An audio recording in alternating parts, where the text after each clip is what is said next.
വാസുദേവായ.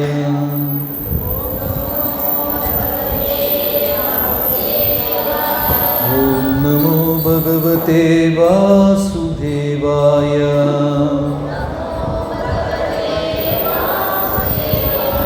നാരായണം നമസ്കൃത്യ നരം ചൈവ നരോത്തമം ദേവീം സരസ്വതീം വ്യാസം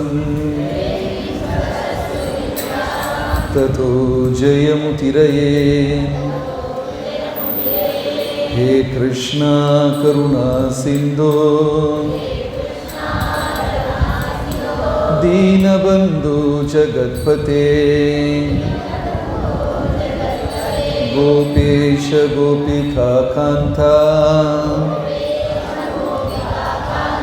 രാധാകാന്ത നമോസ്തുതേ. തപ്ത കാഞ്ചന ഗൗരാംഗീ രാധേ വൃന്ദാവനേശ്വരീ. വൃഷഭാനുസുതേ ദേവി പ്രണമാമി ഹരിപ്രിയേ. നമോ ബ്രഹ്മണ്യദേവായ ഗോബ്രാഹ്മണഹിതായ ച ജഗദ്ഹിതായ കൃഷ്ണായ ഗോവിന്ദായ നമോ നമഃ. കൃഷ്ണായ വാസുദേവായ ദേവകീ നന്ദനായ ച നന്ദഗോപകുമാരായ ഗോവിന്ദായ നമോ നമഃ. ജയ ശ്രീ കൃഷ്ണ ചൈതന്യ പ്രഭോ നിത്യാനന്ദ ശ്രീ അദ്വൈത ഗദാധര ശ്രീവാസദി ഗൗരഭക്തവൃന്ദ. ഹരേ കൃഷ്ണ കൃഷ്ണ കൃഷ്ണ ഹരേ ഹരേ ഹരേ രാമ രാമ രാമ ഹരേ ഹരേ. ഹരേ കൃഷ്ണ. എല്ലാ ഭക്തജനങ്ങൾക്കും എൻ്റെ വിനീതമായ പ്രണാമം. 3 ദിവസം തുടർന്ന് നിൽക്കുന്ന ശ്രീമദ് ഭാഗവത ശിബിരമാണ് ഇവിടെ നടക്കാൻ പോകുന്നത്. ഈ ഒരു അവസരം ഒരുക്കിയ ഇതിൻ്റെ ഭാരവാഹികൾ, പ്രത്യേകിച്ചും ചിന്മയ ചൈതന്യ പ്രഭു, മറ്റു മുതിർന്ന ഭക്തന്മാർ, പിന്നെ മാതൃസമിതി, അതിൻ്റെ അംഗങ്ങൾ, എല്ലാവർക്കും എൻ്റെ പ്രണാമം അർപ്പിച്ചുകൊള്ളുന്നു. നമുക്കിവിടെ 6 വിഷയങ്ങളാണ് തന്നിട്ടുള്ളത്. ഇന്ന് രാവിലത്തെ ചർച്ചാ വിഷയം എന്ന് പറയുന്നത് ശ്രീകൃഷ്ണ ഭഗവാനിൽ ദേവന്മാർ കൽപ്പിച്ച സർവ ആശ്രയത്വം. വളരെ വളരെ വിമർശനാത്മകമായ ഒരു ടോപ്പിക്കാണ് ഇത്. ഭഗവാനും ദേവഗണങ്ങളും തമ്മിലുള്ള വ്യത്യാസം നമുക്ക് ഇവിടെ പറയേണ്ടി വരും. ഭാഗവതം മറ്റു പുരാണ ഗ്രന്ഥങ്ങളെ ആസ്പദമാക്കിയാണ് ഈ ചർച്ചാ വിഷയം. പക്ഷേ പൊതുവിൽ കേരളത്തിൽ ജനങ്ങൾക്ക് ഉൾക്കൊള്ളാൻ പറ്റാത്ത ഒരു സത്യവും കൂടെയാണ് ഇത്. കാരണം എല്ലാ ദേവനും എല്ലാ ദേവിയും ദേവഗണങ്ങളും എല്ലാം ഒന്നാണ് എന്ന് തെറ്റിദ്ധരിച്ചിരിക്കുകയാണ്. നമ്മളും ശ്രീമദ് ഭാഗവതത്തിനെ ശരണം പ്രാപിക്കുന്നതിന് മുമ്പേ സർവത്ര ദൈവവും ഒന്നാണ്. വീട്ടിൽ മരിച്ചുപോയ മുത്തശ്ശൻ്റെ പടവും പൂജാമുറിയിൽ വെച്ച് അതും ദൈവമാണ്. ഇഷ്ടമുള്ളവരെല്ലാം പൂജാമുറിയിൽ വെച്ച് എല്ലാവരെയും തുല്യമായി ആരാധിക്കുന്ന ഒരു പരിപാടി ഉണ്ടായിരുന്നു. അപ്പോൾ ദൈവത്തിനും ദേവഗണങ്ങളും തമ്മിൽ സ്പഷ്ടമായ ഒരു വ്യത്യാസമുണ്ട്. ഗീതയിൽ അർജുനൻ ഭഗവാന്റെ അടുത്ത് പറയുന്നു, പരബ്രഹ്മ പരംധാമ പവിത്രം പരമം ഭവാൻ പുരുഷം ശാശ്വതം ദിവ്യം ആദിദേവം അജം ദിഗും. കൃഷ്ണനെ നോക്കി അർജുനൻ പറഞ്ഞത് പരംദേവൻ എന്നാണ്. എല്ലാ ദൈവവും ഒന്നല്ല. ശരി, ആ വിഷയത്തിലോട്ട് നമുക്ക് പിന്നീട് വരാം. ആദ്യം വീട്ടിൽ മരിച്ചുപോയ ആൾക്കാരുടെ ചിത്രം വച്ച് പൂജിക്കുന്നവർ ഒരുപാട് പേര് കേരളത്തിലുണ്ട്. നിങ്ങൾ സ്മരണയ്ക്കായി വയ്ക്കുക, പൂജയ്ക്കായി വയ്ക്കരുത്. അതായത് നിങ്ങൾ ചിലപ്പം കണ്ടിട്ടുണ്ടാകും, ചിലപ്പം നമ്മുടെ വീട്ടുകളിൽ തന്നെ ആ തെറ്റ് സംഭവിക്കുന്നുണ്ടായിരിക്കാം. പൂജാമുറിയിൽ ദൈവത്തിന് തുല്യമായി നമ്മുടെ പൂർവികരുടെ ചിത്രം വെച്ച് ആരാധിക്കുന്നവർ, വിളക്ക് കത്തിക്കുന്നവർ ആരെങ്കിലും ഈ കൂട്ടത്തിലുണ്ടോ? അങ്ങനെ ചെയ്യുന്നവരുണ്ടോ? മുമ്പേ ചെയ്തിട്ടുണ്ടോ? അല്ല മറ്റാരെങ്കിലും ചെയ്തത് കണ്ടിട്ടുണ്ടോ? എല്ലാവരും ഉറക്കത്തിലാണോ? ഇല്ല. കണ്ടിട്ടുണ്ടോ? അങ്ങനെ പൂജാമുറിയിൽ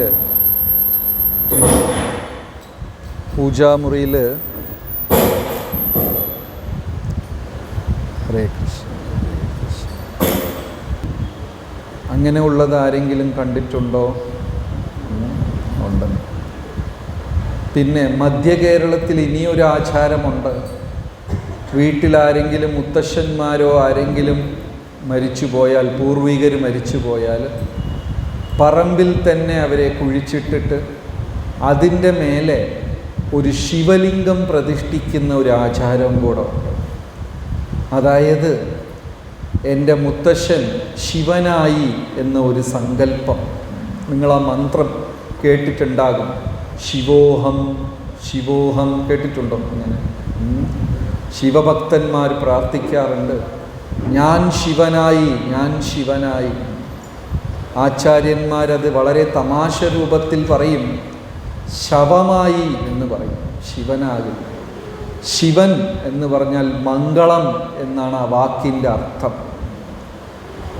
സദാ സന്തുഷ്ട മനസഃ സർവം ശിവമയം ദിശഃ. ശിവ എന്ന വാക്കിൻ്റെ അർത്ഥം സദാ സന്തുഷ്ട മനസഃ.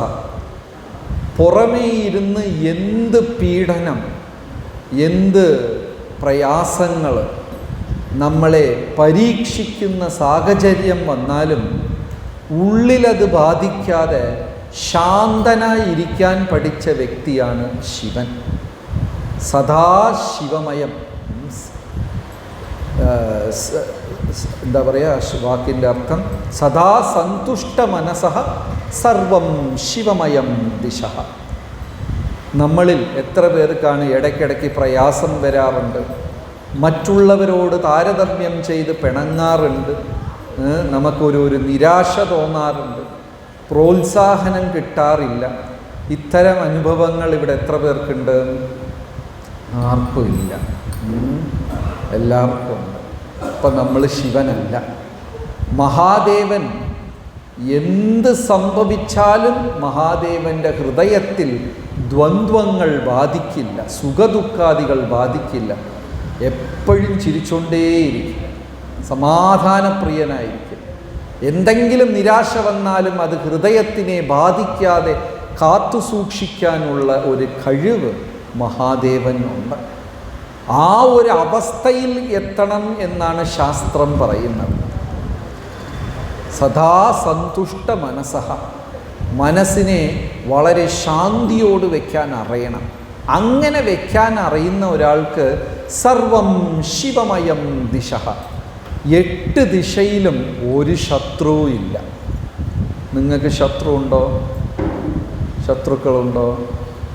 ഇല്ല. മനസ്സിനെ വിജയിച്ച ഒരാൾക്ക് ശത്രുവേ ഇല്ല. അതിൻ്റെ അർത്ഥം ഏറ്റവും വലിയ ശത്രു നമ്മുടെ മനസ്സ് തന്നെയാണ്. വെളിയിലല്ല ശത്രുക്കളുള്ളത്. ശത്രു എവിടെയാണ് ഉള്ളത്? ഉള്ളിൽ തന്നെയാണ് ശത്രു ഉള്ളത്. അതിനെ വിജയിച്ചു കഴിഞ്ഞാൽ വെളിയിലുള്ളവരെല്ലാം മിത്രങ്ങളാണ്. ആ അവസ്ഥയാണ് മഹാദേവൻ്റെ. അപ്പോൾ ഈ മധ്യ കേരളത്തിൽ എന്ത് ചെയ്യുമെന്ന് വെച്ചാൽ, പൂർവികർ മരിച്ചു പോയാൽ പറമ്പിൽ കുഴിച്ചു വച്ച് മേലെ ഒരു ശിവലിംഗം പ്രതിഷ്ഠിക്കുന്ന ഒരു ആചാരമുണ്ട്. എൻ്റെ മുത്തശ്ശൻ ശിവനായി എന്ന് പറയും. അങ്ങനെ ആർക്കും ആവാൻ സാധിക്കില്ല. അപ്പോൾ ആദ്യം വീടുകളിൽ നമുക്കവരെ ഓർമ്മയ്ക്കായി വയ്ക്കാം. മരിച്ചുപോയ അച്ഛൻ, അമ്മ, പിതൃക്കൾ, മുത്തശ്ശൻ, അവരെയെല്ലാം ഓർമ്മയ്ക്കായി നമ്മൾ വയ്ക്കാം. അല്ലാതെ വിളക്ക് കത്തിച്ച് കർപ്പൂരാരതി കാണിച്ച് നിവേദ്യം ചെയ്തതൊന്നും ചെയ്യാൻ പാടില്ല. കാരണം ശ്രീമദ് ഭാഗവതം പറയുന്നു, കരയാൻ പോലും പാടില്ല എന്നാണ് പറയുന്നത്. എന്തിനാ കരയുന്നത്? പഴകിയ, ജീർണിച്ച, ഉപയോഗശൂന്യമായ ഒരു ശരീരം ഉപേക്ഷിച്ചിട്ട് ആ ആത്മാ പുതിയ യൗവനമായ ഒരു ശരീരം. ചിലരിന്ന് ആദ്യത്തെ ദിവസമായതുകൊണ്ട് സെറ്റ് മുണ്ടൊക്കെ ഇട്ടിട്ട് അരമണിക്കൂർ കണ്ണാടിയുടെ മുമ്പേ ഇരുന്നൊക്കെ ഒരുങ്ങി വന്നിട്ടുണ്ട്. നമ്മൾ പഴയ ഡ്രസ്സ് കളഞ്ഞിട്ട് കീറിപ്പോയത്, ആർക്കും ഇഷ്ടമില്ലാത്തത്, ജീർണിച്ചത്, വേണ്ടാത്തത്, ആ പഴയ ഷർട്ട് ഉപേക്ഷിച്ചിട്ട് പുതിയ ഷർട്ട് അണിഞ്ഞാൽ അത് സുഖത്തിൻ്റെ കാരണമോ ദുഃഖത്തിൻ്റെ കാരണമോ? ചിരിക്കണോ കരയണോ? പുതിയ ഷർട്ട് കിട്ടിയാൽ ചിരിക്കാം. അതേപോലെ ആത്മാ 50 വയസ്സ് തൊട്ട് ഇത് ജീർണിക്കാൻ തുടങ്ങി. നമ്മുടെ ശരീരം 50. എനിക്കറിയാം ഇവിടെ കൂടിയിരിക്കുന്ന ആർക്കും 50 കഴിഞ്ഞിട്ടില്ല. ചിന്മയ ചൈതന്യ പ്രഭുവിന് 34 ആയതേ ഉള്ളൂ. ആർക്കും 50 ആയില്ല. 50 കഴിഞ്ഞാൽ ഈ ശരീരം ജീർണിക്കാൻ തുടങ്ങും.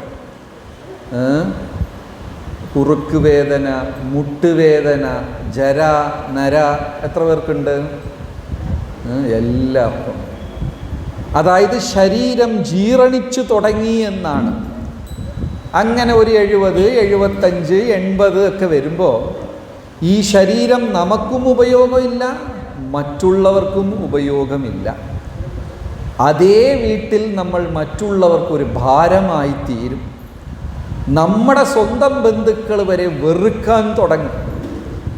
ഇതൊന്ന് ചത്തെങ്കിൽ മതിയായിരുന്നു എന്നവർ മനസ്സുകൊണ്ട് വിചാരിച്ചു പോകും. ശരിയാണോ തെറ്റാണോ? അല്ലേ? അങ്ങനെ ഭാരമായി നമ്മൾ ജീവിക്കണോ? അപ്പോൾ ആത്മാവ് ശരീരം ഉപേക്ഷിച്ചിട്ട് പുതിയതായിട്ട് നവയൗവനം, നല്ല ആരോഗ്യത്തോട്, വളരെ ചെറുപ്പം, യൗവനത്തോട്, സൗന്ദര്യമുള്ള, കഴിവുള്ള പുതിയ ഒരു ശരീരം കിട്ടുമ്പോൾ ചിരിക്കണോ കരയണോ? ചിരിക്കണം. പിന്നെന്തിനാ നമ്മൾ മരണത്തിൽ കരയുന്നത്? എത്രമാത്രം മരണസമയത്ത് വിലപിക്കുമോ അത്രയ്ക്കും ആ ആത്മാവിനെ നമ്മൾ തിരിച്ച് ദൈവത്തിൻ്റെ ലോകത്ത് അയക്കാതെ കെട്ടി വലിക്കുകയാണ് ചെയ്യുന്നത്. കണ്ണീര്, ചോര, വിയർപ്പ്, ശുക്ലം, ഇത് 4 ബന്ധനത്തിൻ്റെ കാരണമത്രേ. കണ്ണീര്, ചോര, വിയർപ്പ്, ശുക്ലം, ഇത് 4. ഈ 4 വസ്തുക്കൾ എത്രയും നമ്മൾ ഭൗതികത്തിൽ ഉപയോഗിക്കുന്നോ അത്രയ്ക്കും ഈ ആത്മാവ് ഈ ഭൗതിക ലോകത്തിൽ കെട്ടിക്കിടക്കും, ഉയരാൻ പറ്റില്ല. അപ്പോൾ നമ്മുടെ കുടുംബത്തിലായാലും ബന്ധുമിത്രാദികളായാലും പരിചയക്കാരായാലും ആരെങ്കിലും മരിച്ചു പോയാൽ ആ വീട്ടിൽ പോയി നമ്മൾ എന്ത് ചെയ്യണം? കഴിഞ്ഞ ആഴ്ച കണ്ടതേ ഉള്ളൂ, ആള് പോയി. കരയണോ? കരഞ്ഞാൽ ആത്മാവിനെ വീണ്ടും നമ്മൾ അവിടെ ബന്ധിക്കുകയാണ്. എന്ത് ചെയ്യണം? ഭഗവാന്റെ നാമം ചൊല്ലി, കൃഷ്ണ അങ്ങേ മറന്ന് ഈ ജീവാത്മാ ഈ ലോകത്തിൽ സുഖദുഃഖങ്ങളിൽ കുടുങ്ങിക്കിടക്കുകയാണ്. ഇനി ഒരു ജന്മം അതിന് തരാതെ ഇരിക്കുക, തന്നാലും ഒരു ഭക്തൻ്റെ വീട്ടിൽ കൊടുക്കുക, പറ്റുമെങ്കിൽ ഇനിയൊരു ജന്മമില്ലാതെ തിരിച്ചെടുക്കുക. കായേന വാച മനസേന്ദ്രിയൈവ ബുദ്ധ്യാത്മനാവ പ്രകൃതേർ സ്വഭാവ കരോമി അന്യത് സകലം പരസ്മൈ നാരായണ ഇതി സമർപ്പയാമി. നാരായണനെ സമർപ്പിക്കും.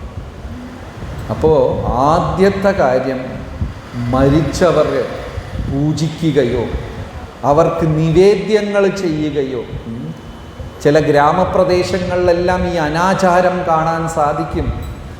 മരിച്ചുപോയ ആൾക്ക് ഈ ഇലയിൽ ചോറ് വയ്ക്കുന്ന ഒരു പരിപാടിയുണ്ട്, കണ്ടിട്ടുണ്ടോ? ആ ഇലയിൽ 2 കുപ്പിയും കൂടെ വെച്ചിരിക്കും. കാരണം അയാൾക്ക് മദ്യം ഇഷ്ടമാണെന്ന് പറഞ്ഞിട്ട്, കണ്ടിട്ടുണ്ടോ അങ്ങനെ? ആ ഇലയിൽ 2 കുപ്പിയും കൂടെ കുടിക്കട്ടെ. അയാൾ കുടിക്കൂല, അതിൻ്റെ പേരും പറഞ്ഞിട്ട് ഇവരങ്ങ് കുടിക്കും. നോക്കിക്കോളൂ, ആത്മാവിനെ തിരിച്ചു ദൈവത്തിൻ്റെ ലോകത്തിലേക്ക് വിടുന്നത് മാത്രമല്ല, വീണ്ടും അതിനെ പാപഭംഗിലമായ ജീവിതത്തിലേക്ക് നയിക്കുകയാണ്. എന്ത് സംഭവിക്കും? കൃമികളായി, ജന്തുക്കളായി, ഇഴജന്തുക്കളായി, പ്രേതപ്പിശാചുക്കളായി, പക്ഷികളായി, മൃഗങ്ങളായി അനേകം ജന്മം അവൻ അലഞ്ഞു നടക്കേണ്ടി വരും. ആ മരിച്ചുപോയ നമ്മുടെ പൂർവികർ, മുത്തശ്ശൻ വീണ്ടും ചെമ്പുച്ചിറയിൽ ഒരു പെരിച്ചാഴിയായി ജനിക്കണം എന്നാണോ നമ്മുടെ ആഗ്രഹം? ഇല്ല. അപ്പം നാമം ചൊല്ലുക, പ്രസാദം സമർപ്പിക്കുക, കുപ്പി കൊടുക്കുക, ഇതെല്ലാം അനാചാരമാണ്. മാത്രമല്ല, കേരളത്തിൽ ചില ക്ഷേത്രങ്ങളിൽ വരെ അങ്ങനെ ചെയ്യുന്നതുണ്ട്, പതിവുണ്ട്. പ്രസാദമായി മദ്യം കൊടുക്കും. അന്ന് തൊഴാൻ ഭയങ്കര തിരക്കാണ്. എന്തുകൊണ്ടാണ് തിരക്ക് കൂടുതൽ? എല്ലാവർക്കും പ്രസാദമായി എന്ത് കിട്ടും? കുടിക്കാൻ മദ്യം കിട്ടും. അനാചാരം. സോ ആദ്യം പൂർവികരെ ഇത് ചെയ്യരുത്, പൂജിക്കരുത്. ഓർമ്മയ്ക്ക് വയ്ക്കാം. എനിക്ക് വളരെ ഇഷ്ടമുള്ള ആളാണ് എൻ്റെ പൂർവികര, ഓർമ്മയ്ക്കായി വയ്ക്കുക. അവർക്ക് ഒരു ക്ഷേത്രം പണിയുകയോ പൂജാമുറി വയ്ക്കുകയോ അവരെ കുഴിച്ചിട്ടിട്ട് അതിൻ്റെ പുറത്ത് ശിവലിംഗം പ്രതിഷ്ഠിക്കുകയോ ഇതൊന്നും പാടില്ല. അടുത്തത് ദേവഗണങ്ങൾ.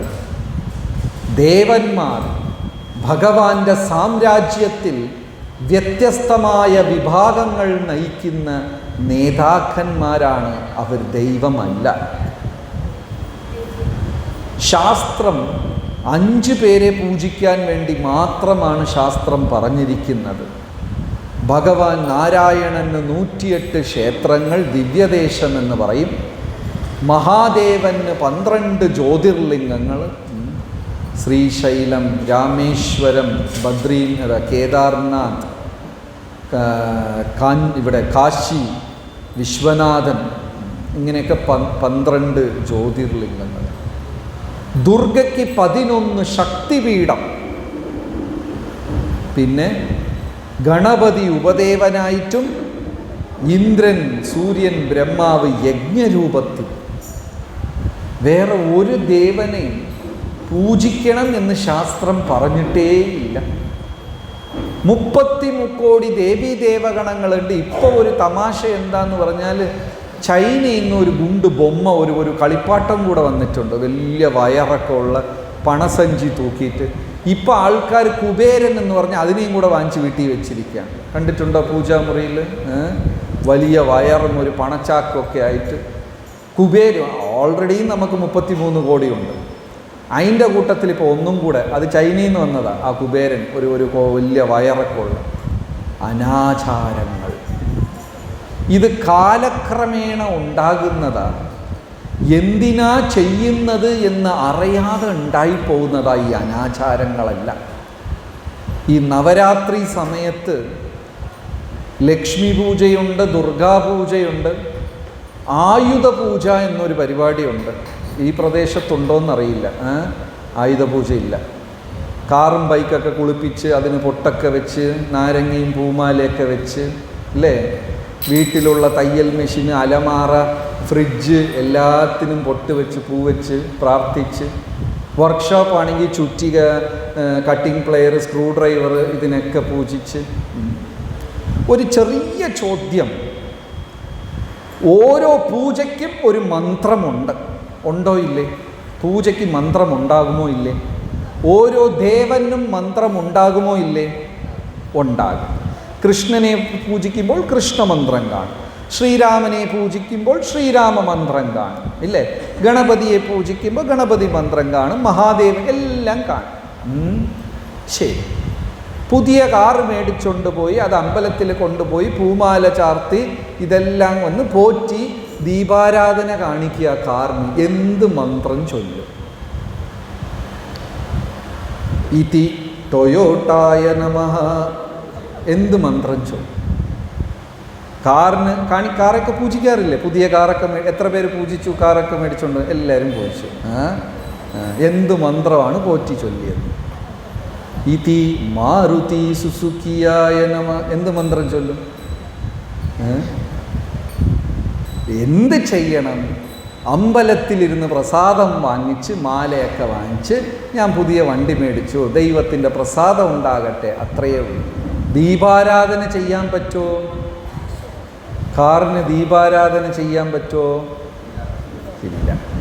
ആയുധ പൂജയ്ക്ക് ചുറ്റിയൽ, കട്ടിംഗ് പ്ലെയർ, സ്പാനറിനൊക്കെ ദീപാരാധന ചെയ്യാൻ പറ്റുമോ? ഇല്ല.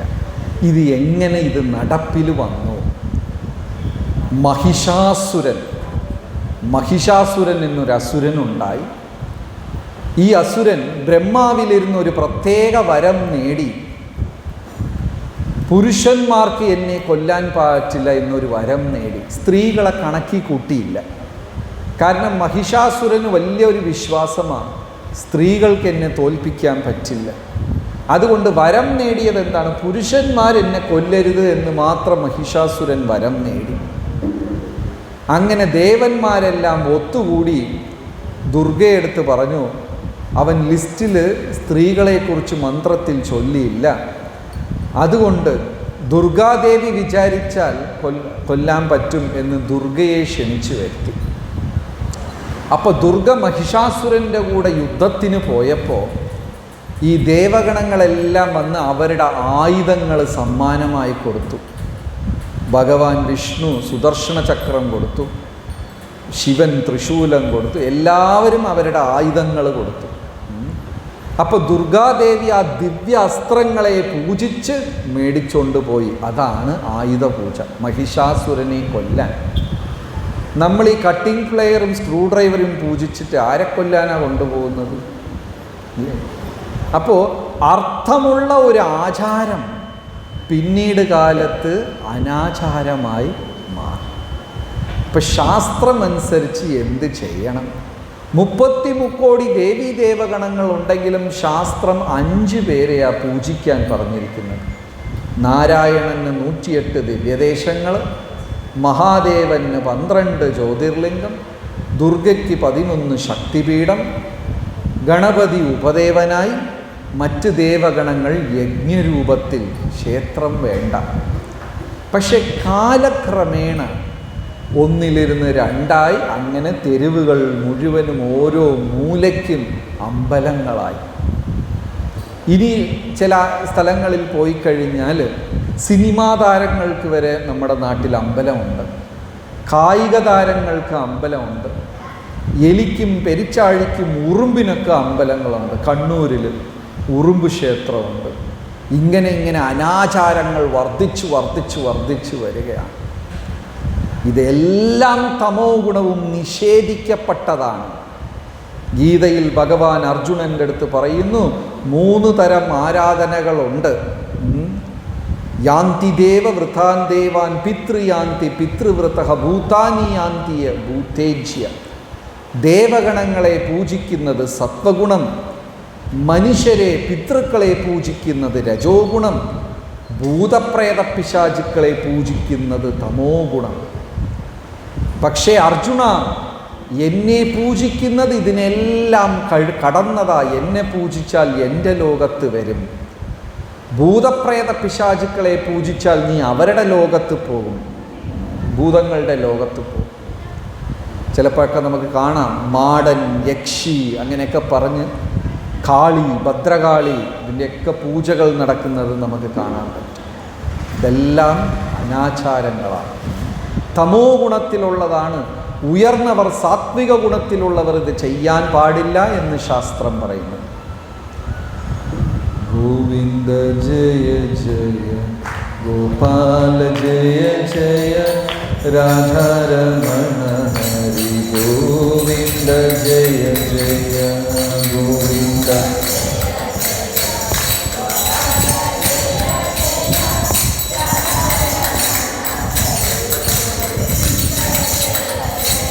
ഗോവിന്ദ ജയ ജയ ഗോപാല ജയ ജയ രാധാരമണ ഹരി ഗോവിന്ദ ജയ ജയ ഗോവിന്ദ.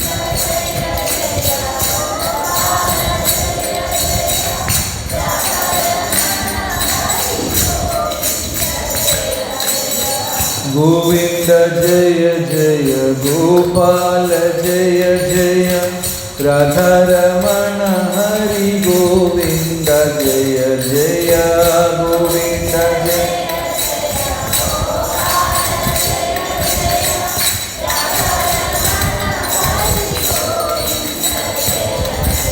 ഹരേ കൃഷ്ണ കൃഷ്ണ കൃഷ്ണ ഹരേ ഹരേ, ഹരേ രാം രാം രാം ഹരേ ഹരേ,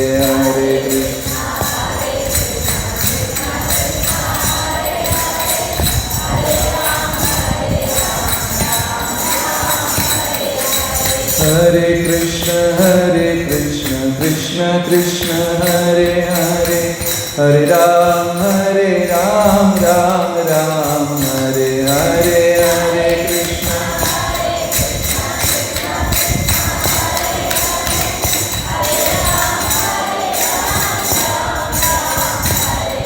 ഹരേ കൃഷ്ണ കൃഷ്ണ കൃഷ്ണ ഹരേ ഹരേ, ഹരേ രാം രാം രാം ഹരേ ഹരേ, ഹരേ കൃഷ്ണ.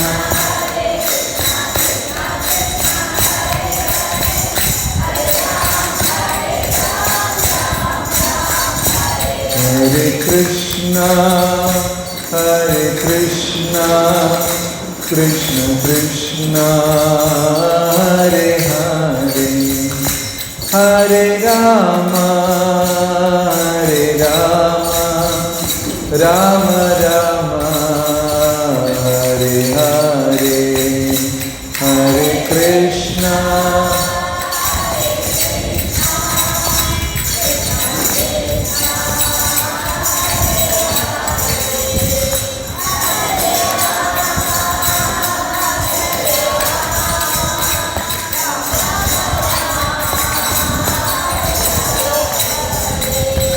ഹരേ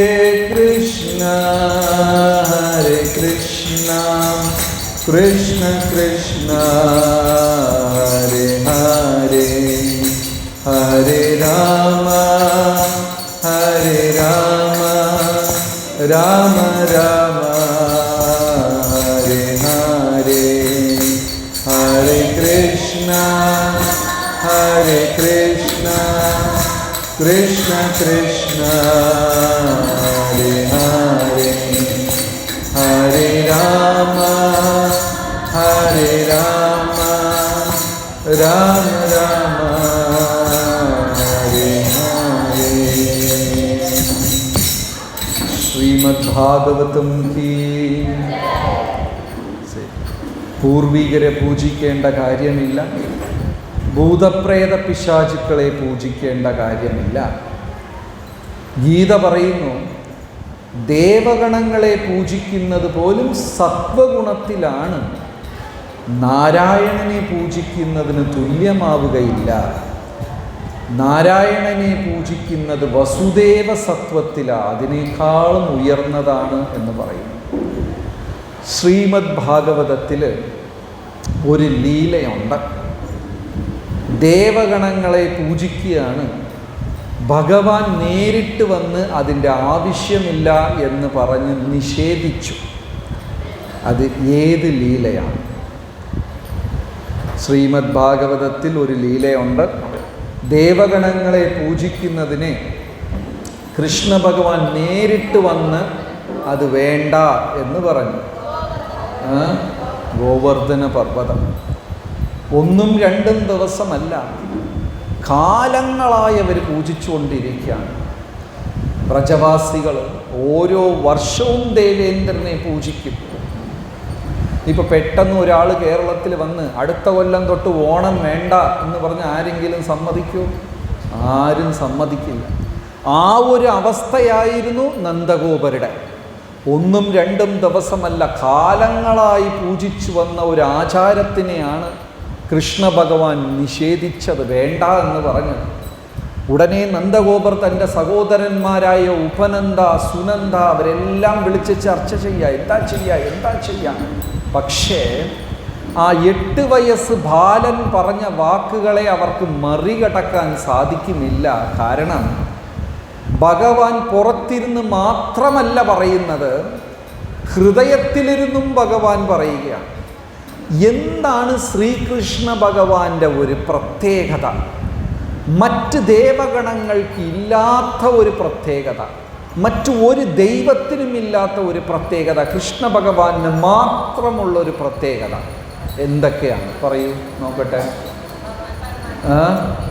പരമാത്മാവായിട്ട് കൃഷ്ണൻ മാത്രമേ ഉള്ളൂ. ആരെങ്കിലും കേട്ടിട്ടുണ്ടോ ഗണപതി പരമാത്മ എന്ന് പറഞ്ഞ് കേട്ടിട്ടുണ്ടോ? ഇല്ല. സായിബാബ പരമാത്മ കേട്ടിട്ടുണ്ടോ? ഇല്ല.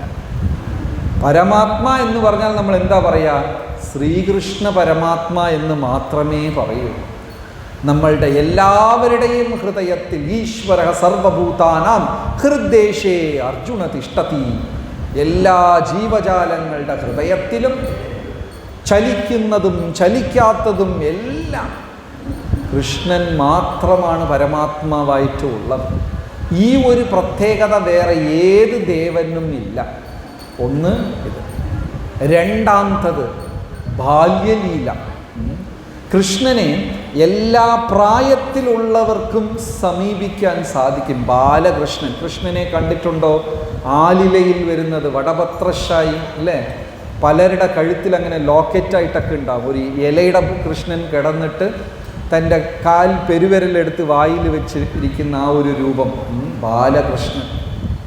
കരാരവിന്ദേന പദാരവിന്ദം പദാരവിന്ദേന വിനിവേശയന്തം വടസ്യ പത്രസ്യ പുടേശയാനം ബാലം മുകുന്ദം മനസാ സ്മരാമി.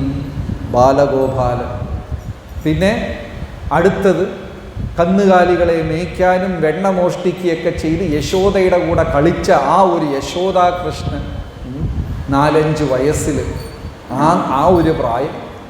പിന്നെ ഗോപികമാരുടെ കൂടെ കൈശോരകൃഷ്ണൻ. പിന്നെ വിവാഹം കഴിഞ്ഞ് രാധാസമേതനായി രുക്മിണീ സമേതനായി കുരുക്ഷേത്ര യുദ്ധത്തിൽ അർജുനൻ്റെ കൂടെ. എല്ലാ പ്രായത്തിലും നമുക്ക് കൃഷ്ണനെ പൂജിക്കാൻ പറ്റും.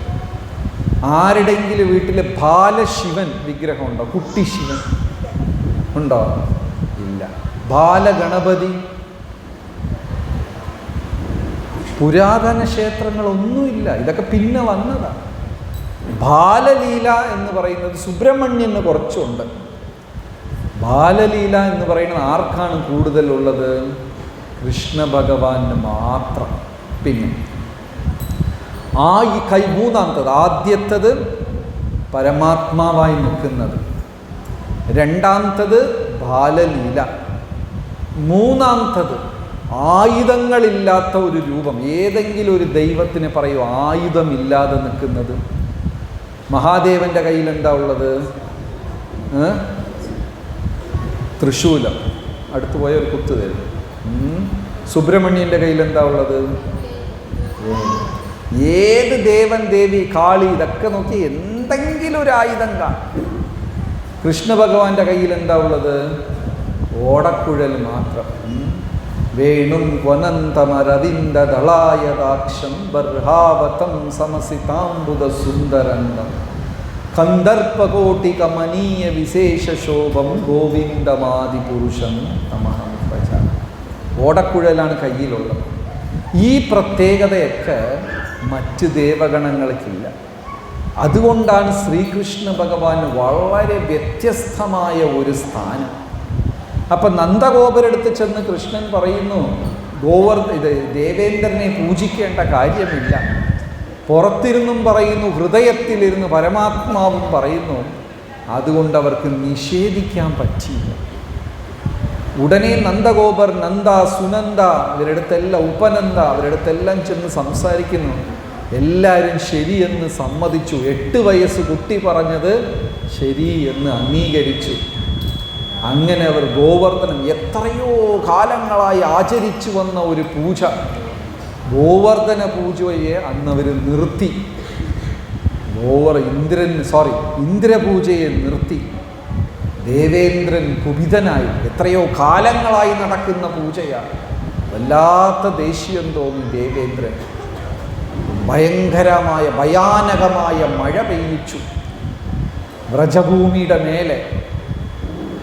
ദേവേന്ദ്രൻ്റെ ആജ്ഞ, ഇനി വൃന്ദാവനം എന്ന് പറയുന്ന ഗ്രാമം ഈ ഭൂമിയിൽ ഉണ്ടാകാൻ പാടില്ല. പക്ഷെ ഭഗവാൻ ദേവേന്ദ്രൻ്റെ അടുത്ത് യുദ്ധത്തിന് പോയില്ല. അതാണ് ഒരു ഭംഗി. നമ്മളെ ഒരാൾ അടിക്കാൻ വന്നാൽ ആൾക്കാർ എന്ത് ചെയ്യും? തിരിച്ചടിക്കാൻ പോകും. ഭഗവാൻ യുദ്ധത്തിന് പോയില്ല. ഭഗവാൻ എന്ത് ചെയ്തു? തന്നെ വിശ്വസിച്ച അത്ര പേരെയും ഗോവർദ്ധനത്തിൻ്റെ അടിയിൽ കൊണ്ടുപോയി നിർത്തി. അവർ ഭഗവാനെ പൂർണ്ണ ശരണാഗതി പ്രാപിച്ചു. നമ്മുടെ ഭക്തി ഉയർന്ന് ആ ശരണാഗതി എന്ന ഒരു അവസ്ഥയിലേക്ക് വരണം എന്നാണ് പറയുന്നത്. ഏത് സാഹചര്യത്തിലും ഭഗവാൻ എന്നെ രക്ഷിക്കും. ഒറീസയിൽ വളരെ പ്രസിദ്ധമായ ഒരു ദുർഗക്ഷേത്രം, കാളി ക്ഷേത്രമുണ്ട് ഒറീസയിൽ. ഈ ക്ഷേത്രത്തിൽ ഉത്സവങ്ങൾ നടക്കുമ്പോൾ ആടും കോഴിയൊക്കെ കുരുതി കൊടുക്കുന്ന ഒരു പതിവുണ്ട് ആ ക്ഷേത്രത്തിൽ. ആടൊക്കെ വെട്ടി, അതൊക്കെ പണ്ട് കണ്ടിട്ടുണ്ടാവും, കോഴിയൊക്കെ മുറിച്ച് കുരുതി കൊടുക്കുന്ന ഒരു പതിവ്. അവിടെ ഒരു മഹാഭക്തൻ പ്രചരണത്തിനായി പോയി. റസികാനന്ദ, അദ്ദേഹത്തിൻ്റെ ശിഷ്യൻ, പേര് മറന്നുപോയി, റസികാനന്ദ എന്ന് പറയുന്ന ഒരു ഗൗഡീയ വൈഷ്ണവ ഭക്തൻ്റെ ഒരു ശിഷ്യൻ ആ പ്രദേശത്ത് പ്രചരണത്തിനായി പോയി. അങ്ങനെ കാളിയുടെ ക്ഷേത്രത്തിൽ പോയപ്പോൾ അവിടെ ആടിനെയും കോഴിയൊക്കെ വെട്ടി കുരുതി കൊടുക്കാൻ വെച്ചിരിക്കുകയാണ്. ഉടനെ ആ ഭക്തൻ കാളിയെടുത്ത് തന്നെ വഴക്കിന് പോയി. നിനക്കെന്താ അത്ര വിശപ്പാണോ? തേങ്ങയും പച്ചക്കറിയൊക്കെ കഴിച്ചിട്ട് സമാധാനത്തിൽ ഇരുന്നാൽ പോരെ, ഇതോടെ ഈ പൂജ നിർത്തണം എന്ന് ഈ ഭക്തൻ ആരുടെ കൂടെ വഴക്ക് കൂടിയത്? കാളിയെടുത്ത് ചെന്ന് വഴക്കുണ്ടാക്കി. ഇതൊരു നടന്ന ഒരു ചരിത്രം കഥ. അന്ന് രാത്രി ക്ഷേത്രത്തിലുണ്ടായിരുന്ന സമസ്ത പൂജാരിമാരുടെയും സ്വപ്നത്തിൽ കാളി പ്രത്യക്ഷമായിട്ട് പറഞ്ഞു, നാളെ തൊട്ട് എൻ്റെ അമ്പലത്തിൽ കുരുതി കൊടുക്കാൻ പാടില്ല, ബലി അർപ്പിക്കാൻ പാടില്ല, ഇത്തരം പൂജകളൊന്നും പാടില്ല എന്ന് കാളി നിഷേധിച്ചു. അങ്ങനെ വിഗ്രഹങ്ങൾക്ക് വരെ പ്രചരണം നടത്തിയ മഹാ ആചാര്യന്മാർ ഈ സമ്പ്രദായത്തിലുണ്ട്. പോയി വിഗ്രഹത്തിന് പ്രചരണം നടത്തി. അങ്ങനെ ഭഗവാൻ എന്ത് ചെയ്തു? വ്രജവാസികളെല്ലാം ക്ഷണിച്ചു വരുത്തി എത്രയോ കാലങ്ങളായി നടന്നുകൊണ്ടിരിക്കുന്ന ഇന്ദ്രപൂജ നിർത്താൻ പറഞ്ഞു. ഇന്ദ്രൻ കുപിതനായി തൻ്റെ എല്ലാ ശക്തിയും ഉപയോഗിച്ച് 7 ദിവസം അഹോരാത്രം മഴ പെയ്യിച്ചു. പക്ഷേ വ്രജവാസികൾ എന്താ പ്രാർത്ഥിച്ചത്? ഈ മഴ നിൽക്കാനേ പാടില്ല, നിർത്താൻ പാടില്ല എന്ന് പ്രാർത്ഥിച്ചു. കാരണം അവരെല്ലാം ഗോവർദ്ധനത്തിൻ്റെ ചുവട്ടിൽ ഭഗവാനോടൊപ്പം, ഭഗവാൻ ഗോപികമാർക്ക് കൃഷ്ണനെ കണ്ണടയ്ക്കാതെ കാണാൻ പറ്റും, അല്ലെങ്കിൽ ഇത്രയൊന്നും കാണാൻ പറ്റില്ല. രാവിലെ കന്നുകാലികളെ മേയ്ക്കാൻ പോകുമ്പോൾ ഒരു നോക്ക് കാണും, പിന്നെ സന്ധ്യയ്ക്ക് ഭഗവാൻ തിരിച്ചു വരുമ്പോഴേ കാണാൻ പറ്റുള്ളൂ. അപ്പം ഇവർക്ക് ഫുൾ ടൈം കൃഷ്ണ ഭഗവാനെ കാണാം. അതുകൊണ്ട് വ്രജവാസികൾ പ്രാർത്ഥിച്ചു, ഈ മഴ നിൽക്കാനേ പാടില്ല. ഗോവർദ്ധനത്തിൻ്റെ അടിയിൽ ഉത്സവമായിരുന്നു. അവർ പാട്ടും നൃത്തം വയ്ക്കലും ഭക്ഷണം കഴിക്കലും ഭഗവാനെക്കുറിച്ച് മഹിമ സ്തുതിച്ചുകൊണ്ടിരിക്കലും. എന്ത് ഉദ്ദേശത്തോടു കൂടെയാണോ ഇന്ദ്രൻ ചെയ്തത്, ആ ഉദ്ദേശം തന്നെ മാറിപ്പോയി. ഒരിക്കലും ഭക്തന്മാരെ ദ്രോഹിക്കുക, വേദനിപ്പിക്കുക എന്നൊക്കെ ചിന്തിക്കാനേ പാടില്ല. ആരെങ്കിലും ഭക്തരെ വാക്കുകൾ കൊണ്ടോ പ്രവൃത്തി കൊണ്ടോ നമ്മൾ വേദനിപ്പിക്കണം എന്ന് വിചാരിച്ചു കഴിഞ്ഞാൽ അത് അവർക്ക് സ്തുതിയായി മാറും. അത് ചെയ്യാനേ പാടില്ല. വ്രജവാസികളെ വേദനിപ്പിക്കണമെന്ന് ഇന്ദ്രൻ വിചാരിച്ചു, പക്ഷെ അത് 7 ദിവസം അവിടെ ഉത്സവമായി മാറി. ആലോചിച്ച് നോക്കൂ, മഴ, വെള്ളപ്പൊക്കം വന്ന് നമ്മുടെ വീടെല്ലാം ഒലിച്ചു പോയി, പറമ്പിലുള്ള മരം ചെടി കൊടിയെല്ലാം കൃഷിയെല്ലാം നഷ്ടമായി. ഇങ്ങനെയൊക്കെ വരുമ്പോൾ നമ്മൾ അപ്പുറത്ത് മരത്തിൻ്റെ ചോട്ടിൽ നിന്ന് പാട്ടും പാടി ഡാൻസ് ആടും. ഇവിടെ അഹോരാത്രം മഴ പെയ്ത് വൃന്ദാവനത്തിലുള്ള വീടുകളെല്ലാം ഒലിച്ചു പോയി, കന്നുകാലികളൊക്കെ കുടുങ്ങി, മരങ്ങളൊക്കെ പിഴുതിട്ടു, പർവ്വതങ്ങൾ വരെ അടിച്ചുപോയി. വ്രജവാസികൾ എന്താ ചെയ്യുക? ഗോവർദ്ധനത്തിൻ്റെ അടിയിലിരുന്ന് ഡാൻസ് കളിച്ചുകൊണ്ടിരിക്കുക. ഇത്രയും വലിയ ദുരന്തം സംഭവിച്ചിട്ട് പോലും അവർക്കത് നഷ്ടമെന്ന് തോന്നിയില്ല. ഭഗവാന്റെ സാന്നിധ്യം ഉണ്ടായിക്കഴിഞ്ഞാൽ, ഭഗവാന്റെ സാന്നിധ്യം കാരണം മറികടക്കാൻ പറ്റാത്ത വേദനയേ ഇല്ല. അങ്ങനെ ഒരു വേദന ഭക്തന് ഉണ്ടായാൽ അവന് ദൈവത്തിൽ വിശ്വാസമില്ല എന്നർത്ഥം.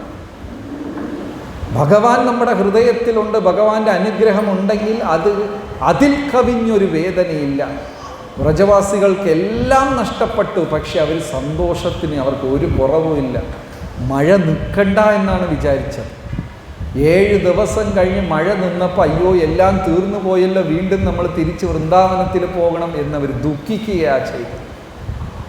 ആ ലീലയിൽ ഭഗവാൻ സ്പഷ്ടമായി തെളിയിച്ചു, ദേവഗണങ്ങളെ പൂജിക്കേണ്ട കാര്യമില്ല. എന്നാൽ പൂജിച്ചാൽ തെറ്റുമില്ല. പൂജിക്കുന്നത് സാത്വിക ഗുണമാണ്, പക്ഷെ പൂജിക്കണമെന്ന് നിർബന്ധമില്ല. ഈ വിഷയം കഴിഞ്ഞാൽ ഈ വിഷയത്തിൽ നിങ്ങൾക്ക് എന്തെങ്കിലും സംശയം ഉണ്ടെങ്കിൽ ചോദിക്കുക. കാരണം ഓരോ നാട്ടിലും ഓരോ രീതിയാണ്. കണ്ണൂർ ഭാഗത്ത് പോയാൽ മുത്തപ്പനെ പൂജിക്കുക, ഇങ്ങനെ പല പല പൂജകളുണ്ട്. പക്ഷേ നമ്മുടെ ഭഗവത്ഗീതയും ഭാഗവതവും മറ്റ് ഗ്രന്ഥങ്ങളും വ്യക്തമായി പറയുന്നു ആരെ പൂജിക്കണം, ആരെ പൂജിച്ചാൽ മതി. ഇത് മറ്റു ദേവഗണങ്ങളും ഇത് സമ്മതിക്കുന്നുമുണ്ട് ഭാഗവതത്തിൽ. ഹരേ കൃഷ്ണ കൃഷ്ണ കൃഷ്ണ ഹരേ ഹരേ, ഹരേ രാമ രാമ രാമ ഹരേ ഹരേ, ഹരേ കൃഷ്ണ ഹരേ